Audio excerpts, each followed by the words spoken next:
ഒറ്റ നിമിഷം. പ്രാർത്ഥനകളെല്ലാം വിഫലമാകുന്നു, കാത്തിരിപ്പുകൾ വൃഥാവിലാകുന്നു, MT നമ്മോട് വിട്ടുപിരിഞ്ഞിരിക്കുന്നു എന്നതാണ് ഏറ്റവും ദുഃഖകരമായ വാർത്ത. ഈ സമയം പ്രേക്ഷകരെ അറിയിക്കാനുള്ളത്. കവി ആലങ്കോട് ലീലാകൃഷ്ണൻ ഇപ്പോൾ ടെലിഫോൺ ലൈൻ നമ്മോടൊപ്പം ഉണ്ട്. ശ്രീ ലീലാകൃഷ്ണൻ, അങ്ങേയറ്റം ദുഃഖകരമായൊരു വാർത്ത ഈ ക്രിസ്മസ് ദിനത്തിന്റെ രാവിൽ നമുക്ക് പ്രേക്ഷകരെ അറിയിക്കേണ്ടി വരുന്നു. MT വിടവാങ്ങുമ്പോൾ ഒരുപക്ഷെ വലിയ പ്രാർത്ഥനകളോട് കൂടി കഴിഞ്ഞ ദിവസങ്ങളെല്ലാം നമ്മൾ കാത്തിരുന്നതാണ് MT തിരിച്ചു വരട്ടെ എന്ന്. പക്ഷേ പ്രാർത്ഥനകളെ വിഫലമാക്കി, കാത്തിരിപ്പുകളെല്ലാം അസ്ഥാനത്താക്കി MT വിടവാങ്ങുന്ന ഈ നിമിഷത്തെ അങ്ങെങ്ങനെ കാണും? ശൂന്യത തോന്നുന്നു എന്ന് പറഞ്ഞാൽ അതിന് വാക്കുകൾക്ക് അർത്ഥമില്ലാതാവും. ഭാഷ മരിച്ചു എന്നാണ് എനിക്കിപ്പോ തോന്നുന്നത്. മലയാള ഭാഷയുടെ ഏറ്റവും വലിയ കാവൽക്കാരനാണ് പോയത്. 4 തലമുറകളുടെ ഹൃദയത്തിൽ ഒരേ വികാര തീവ്രതയോടുകൂടി MT നിലനിന്നു. എഴുതി തുടങ്ങിയ കാലം മുതൽക്ക് ഇന്നേ വരെ 4 തലമുറ, ഇനി വരുന്ന തലമുറ അദ്ദേഹത്തെ ഏറ്റെടുക്കും. മലയാള സാഹിത്യത്തിൽ MTയെ പോലെ അങ്ങനെ ഒരു എഴുത്തുകാരൻ മുമ്പും ഉണ്ടായിട്ടില്ല, പിന്നീടും ഉണ്ടായിട്ടില്ല. MTയേക്കാൾ പ്രഗത്ഭരായ എഴുത്തുകാരുണ്ടായിട്ടുണ്ടാവും.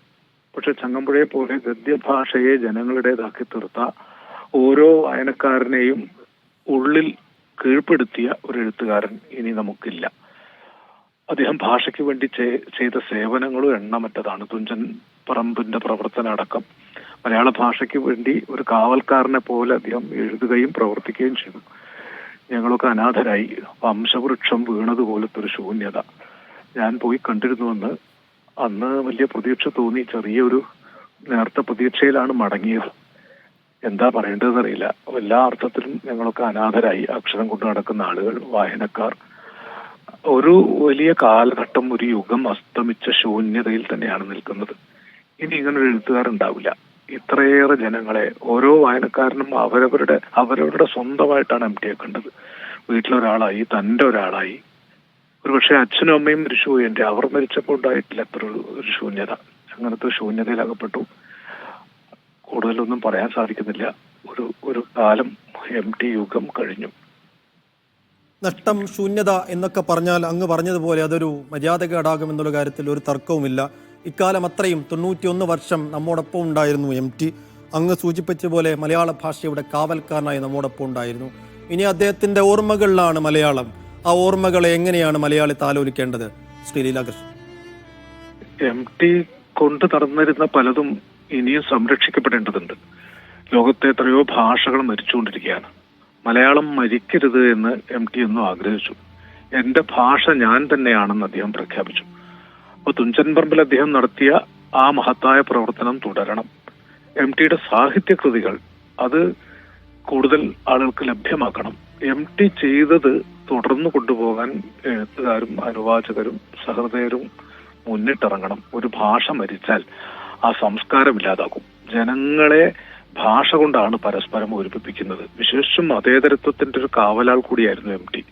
MTയുടെ കൃതികളിൽ, എല്ലാ പൊന്നാനി എഴുത്തുകാരുടെയും കൃതികളിൽ ഈ മതേതര മനോഭാവം, മാനസിക മനോഭാവം ഉണ്ട്. മാനവികതയുടെ ഉന്നതമായ മതേതര ഭാവം MT കാത്തു സൂക്ഷിച്ചു അദ്ദേഹത്തിന്റെ രചനകളിലും ജീവിതത്തിലും. ആ കാലത്തിനും അതിനും വെല്ലുവിളി ഉണ്ടാകുന്നൊരു അവസ്ഥയിലാണ് നമ്മളൊക്കെ കടന്നു പോകുന്നത്. ഇപ്പൊ മനുഷ്യരാവുക, അതിനാണ് MT എഴുതിയത്. അസുരവിത്തിലെ കുഞ്ഞിമരക്കാരെന്നൊരു കഥാപാത്രമുണ്ട്. ഗോവിന്ദൻകുട്ടിയെ വീട്ടുകാരും നാട്ടുകാരും ഒക്കെ ഉപേക്ഷിച്ച് വളഞ്ഞിട്ട് ആളുകൾ ഉപദ്രവിച്ച സമയത്ത് രക്ഷിക്കുന്നത് കുഞ്ഞിമരക്കാരാണ്.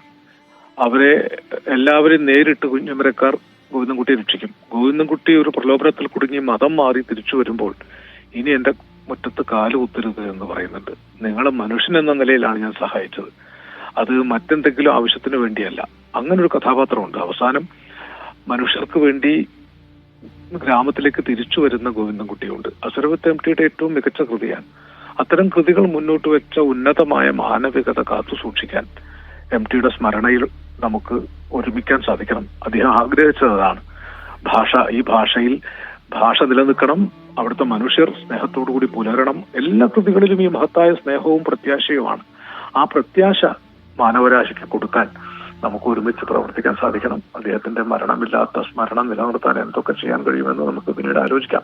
അദ്ദേഹത്തിന്റെ കൃതികളുള്ളിടത്തോളം കാലം അദ്ദേഹം ജീവിച്ചിരിക്കും, അതിൽ സംശയമൊന്നുമില്ല. കൃതികളുള്ളിടത്തോളം കാലം അനേക കോടി ഹൃദയങ്ങളിൽ അദ്ദേഹം ജീവിച്ചിരിക്കും. കോടിക്കണക്കിന് മനുഷ്യർ ഇപ്പോഴും അദ്ദേഹത്തിന് വേണ്ടി പ്രാർത്ഥിച്ചുകൊണ്ടിരിക്കുകയായിരുന്നു. ആ പ്രാർത്ഥനയൊക്കെ അസാധുവായിക്കൊണ്ടാണ് പോയത്. എങ്കിലും അദ്ദേഹം പോകുന്നില്ല. അദ്ദേഹം ഇവിടെ ഉണ്ട്. ഈ കാറ്റിലും വെളിച്ചത്തിലും ഈ മനുഷ്യരൊക്കെ ജീവിക്കുന്ന എല്ലായിടങ്ങളിലും പ്രകൃതിയിലും MT എന്ന മഹാസാന്നിധ്യം ഉണ്ടായിരിക്കും. ആ മഹാബലനായ എഴുത്തുകാരൻ എന്നും കാലത്തിന് പ്രചോദനമായിരിക്കും.